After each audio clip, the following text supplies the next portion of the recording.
My name is Eric Hallinan, and I'm a director at MarshBerry. My role is to help owners of insurance agencies and brokerages determine their strategic path and improve their value. This could be through the implementation of organic growth strategies to grow exponentially, identifying opportunities to grow through acquisition, or by perpetuating to the next generation. Today, I'm here to host our Focal Point webinar that will offer a preview of our annual 360 Forum events. Our firm takes great pride in the fact that most of our clients work with us to grow and improve their firms so they can choose the path that is right for them. Our topic today is intended to focus on key factors that help decision makers increase growth and profit with strategies designed to meet today's and tomorrow's challenges. Before I dig into the content for today, I'll share a quick overview of our firm. Headquartered in Cleveland, Ohio, MarshBerry has 5 U.S. locations and an international office in Amsterdam. Our expertise and focus is solely on the insurance distribution and insurance industry space. And our number one goal is to help firms create value in their business. And we do this through a 3-step mantra. The first step is to work with insurance agency owners and help them learn where they have strengths, how they stack up, and what they can do to impact their business. We then leverage data and analytics to build strategies for improvement. Finally, we take all of that insight, which culminates into our clients realizing the maximum potential and value in their life's work. This is where our financial advisory practice steps in to help with both internal and external strategic partnerships. Our holistic approach allows us to put you in a position so that you can choose your own path and do what's best for your business. MarshBerry has been the number one sell-side advisor for the past 14 years. We've advised on over 1,000 M&A transactions in the insurance distribution sector since 1999, amounting to almost $20 billion worth of deal value. With that, let's dive into the topic at hand. Today is intended to be a blast through of a preview of what you're going to see at the 360 Forum in May. And a quick snapshot of what's going on. We've got 3 events, one in New York on May 10th, one in Chicago on May 12th, and one in Las Vegas on May 19th.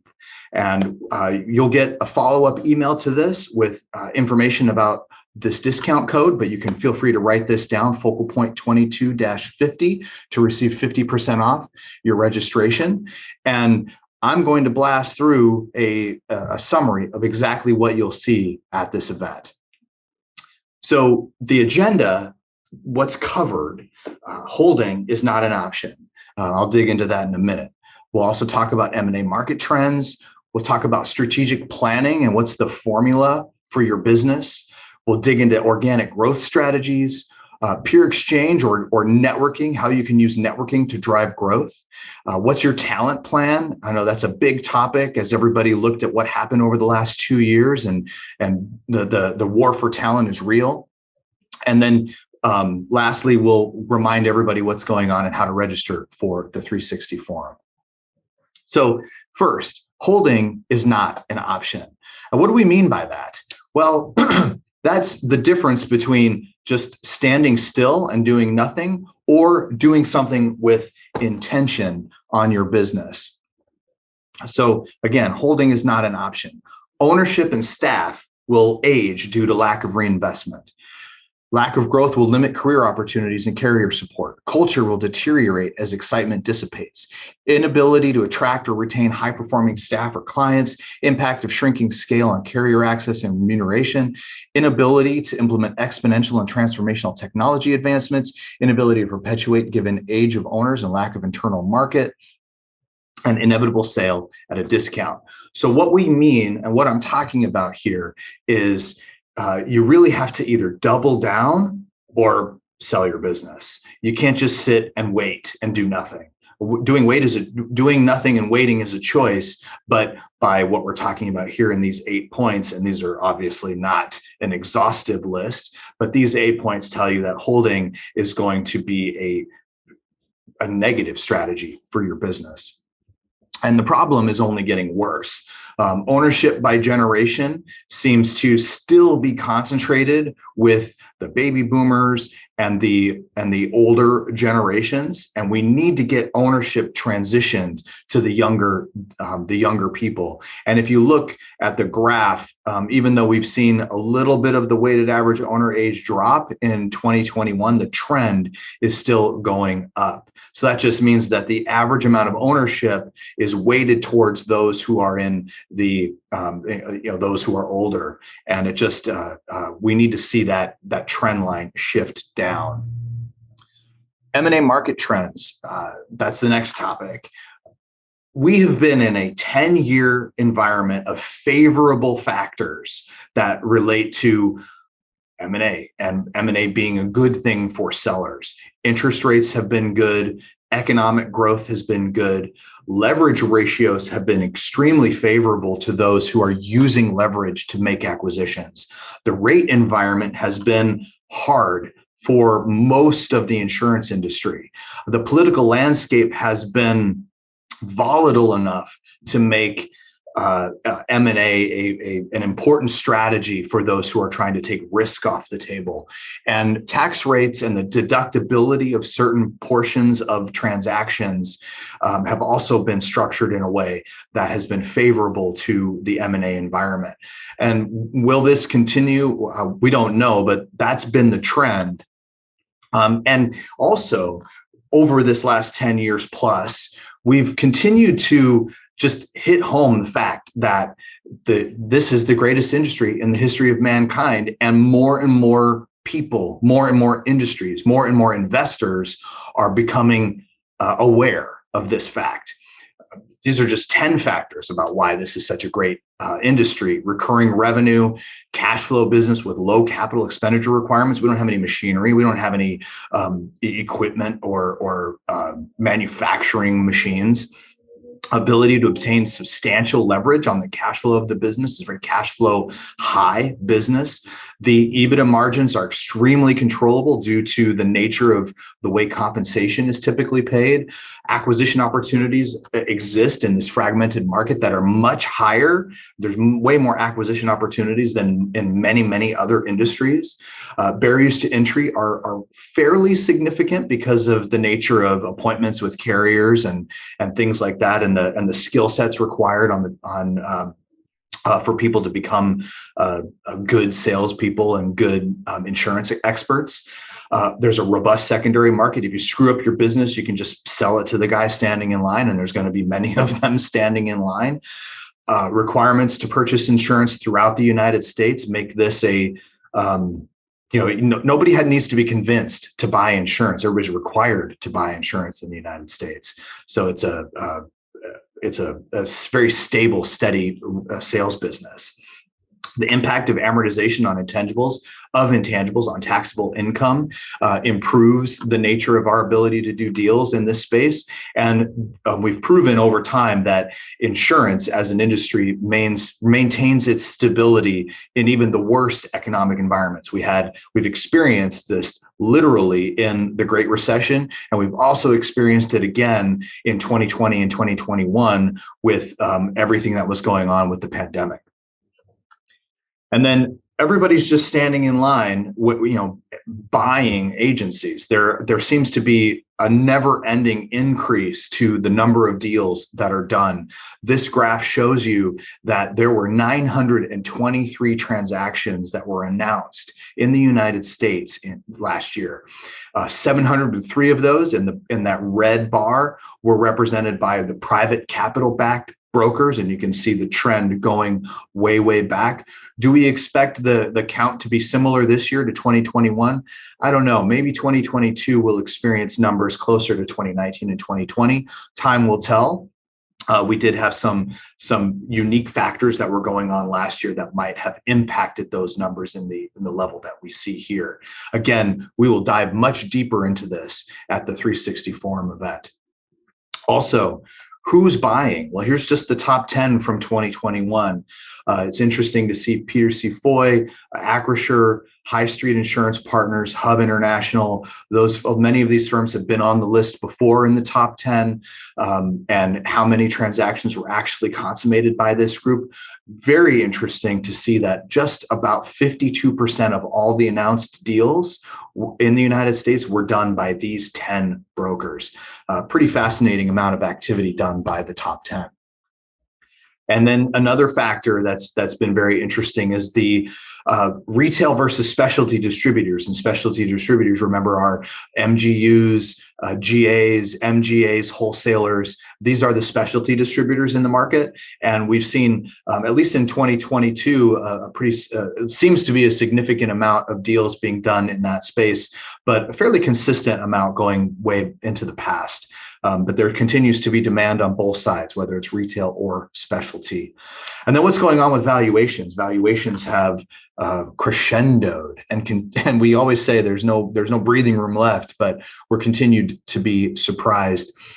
While we aren't publishing actual EBITDA multiples, what we are publishing here is our 10-year index of agency value, and this is a representation of the maximum purchase price in the form of a revenue multiple. So what's the multiple of revenue that a deal was done at? That's the multiple of revenue. And as you can see, in 2021, we're at 161.4% of the 10-year index. And it's a pretty dramatic increase from 2020. So 2021 still saw a big jump in value. What's going to happen in 2022? We don't really know, but it seems that things have been similar to 2021, at least so far. So M&A issues aside, what's your plan? What's the formula that you're applying to your business? And really, what's your long-term view? An important thing that every agency needs to look at is how you can control your own future. And I'm going to try to describe that using this graph. What we're saying in the title there, allowing external factors to control your future. What that means is if you look at the bars, you can see a pretty significant wave, right? It looks like a cycle. That is growth, average organic growth of the insurance agencies in our database, and we have thousands of insurance agencies in our database. That growth rate is very similar to the rate cycle. And then if you look at the line, the reddish line is what is the inverse. You can see it's almost a perfect mirror image, the inverse of that. And that is leakage or lift. We don't really typically see lift, but it's leakage or lift. It's a combination of rate, retention, and exposure-based compression or expansion, and the effects of those things on the growth rate. And what's fascinating is you can see that they're perfectly mirror images of each other, which those two, the bars and the red line. That would tell you that they're almost perfectly negatively correlated. So we surmise that to be most of the growth in the industry is at the whim of those external factors, the things that we don't have much control over, rate, retention, and exposure base. The thing that we have the most control over is the dotted line, and that is commission sales velocity. Sales velocity would be a percentage of new business as a percent of prior year commissions and fees. And as you can see, that number is almost completely horizontal, kind of hovering around 15% or just under 15%. What this means is in order to grow at double digits, you have to get that new business number well above 15%. And again, remember, this is just the averages. There are firms that are doing better than this, and that's what we try to highlight. Those firms that are doing double-digit growth are seeing sales velocity that's above 15%, and typically it's in the 20 to 25% range.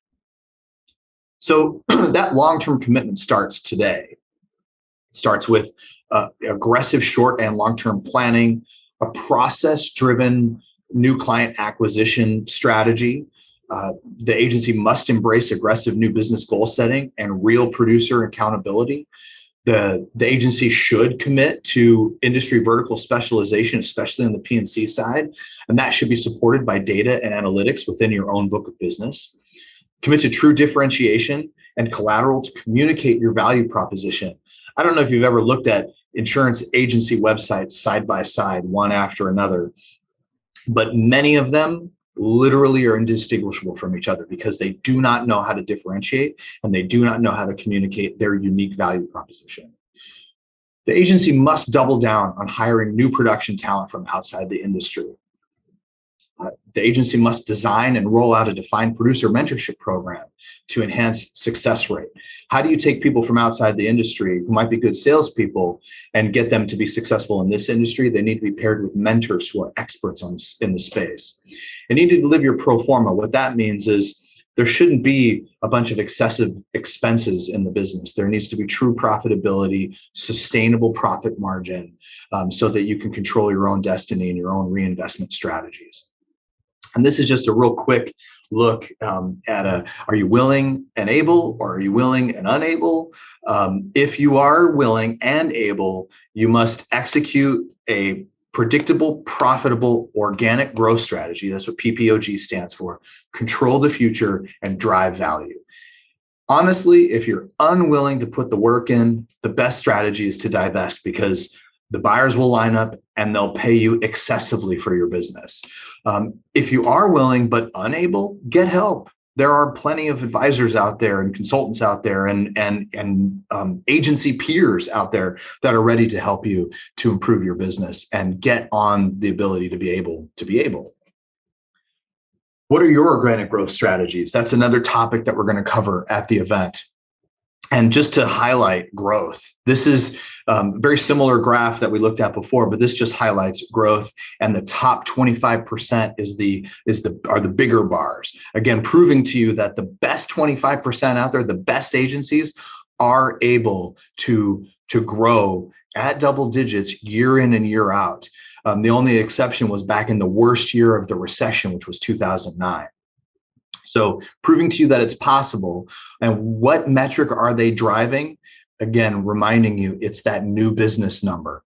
And I'm going to highlight that here. You have three columns. You have total organic growth. In the first column, you have new business as a percent of prior year commissions and fees. And then the last column is leakage rate and retention. The fascinating thing here is that the best agencies, the top quintile, are growing their new business at almost 24%. But their leakage rate is barely different, barely indistinguishable from the average at the midpoint at 9. So they're obviously not spending that much effort on improving their retention, on improving their leakage. What they're actually doing is improving their new business as a percent of prior year commissions and fees. So that is the organic growth strategy. And that's the thing that we're going to be spending some time talking about at the forum events. Next is the issue of networking. Can networking with peers really drive growth? We strongly believe, yes, that is true. And the question kind of comes down to, do you have executive accountability? Are you benchmarking your performance against peers? Do you know if your numbers are any good? That's an important aspect. Another important aspect is, are you optimizing the use of your resources? Really fascinating experience that I had once. I had a room of agency peers and I was facilitating a conversation, and they were all looking at their financials together. And one agency owner looks down and says, "Why are my insurance costs way more than everybody else's?" And it opened up this big conversation about what he could do to lower his insurance costs. And what did he do the next day? He cut his insurance bill in half. Really fascinating. And that was just something that he was not aware of without the benchmarking and the guidance from the peers. And then peer networking and accountability is an aspect that you don't know that you're missing it until you're actually missing it. Are you being held accountable for the goals that you set? You know, as the person at the top, you know, running your organization, who's looking over your shoulder, making sure that the things are being done, that action items are being set and accomplished, and that the firm is actually moving forward. That's what networking and benchmarking allows you to do. And we do have some proof points here, and this is just as it relates to our network, but I'm sure that you could experience something similar. Our network would suggest that the average of the best 25%, they're actually, excuse me, having significantly more organic growth than all members or non-members. So that accountability and the goal setting and the benchmarking, those that take advantage of it really do experience significantly more growth, as well as significantly more profit. That's what's being displayed here. It's not just about doing the networking, but it's also about taking the networking and then doing something intentional with it. Last major topic here is recruiting and retention and developing people. Do you have the talent to make it happen? And I'm going to highlight a couple of graphs that we've kind of seen already, but ownership by generation, again, we want to see ownership transition to the younger generations at a faster clip. That's the only way to maintain independence, is to get those young people buying and able to buy, and really improve that weighted average owner age. You can see that Gen X now it has the highest concentration, but there's still a very significant concentration of ownership among baby boomers. And that's a group of people that are retiring or wanting to retire at a very high level these days. And so how do we get that ownership down into Generation X and into the millennials and even into Gen Z? That's what we want to see. That's what we want to promote. We want to put strategies in your hands to help you be able to do that. And we constantly survey agencies. Do you believe that the next generation is capable of taking over the firm? And a unanimous yes comes out of that survey. But the truth is, only 23% offer stock ownership to employees. So what's the plan? How do you take that belief and turn it into something real? Again, things we're going to be talking about at our next event. So that leads me to the sort of the close of this conversation. I want to remind you, please, if it works with your schedule, sign up, come to one of the events, join us in New York, join us in Chicago, join us in Las Vegas, get the full view of the insurance distribution space and the wealth management space. Really come network with us, come network with your peers. There's going to be many other attendees there, lots of people to connect with. We'll have breaks, we'll have time to network, we'll have panel discussions. It's going to be a great event. And please, if you register using this discount code FocalPoint22-50, you'll get 50% off your forum registration.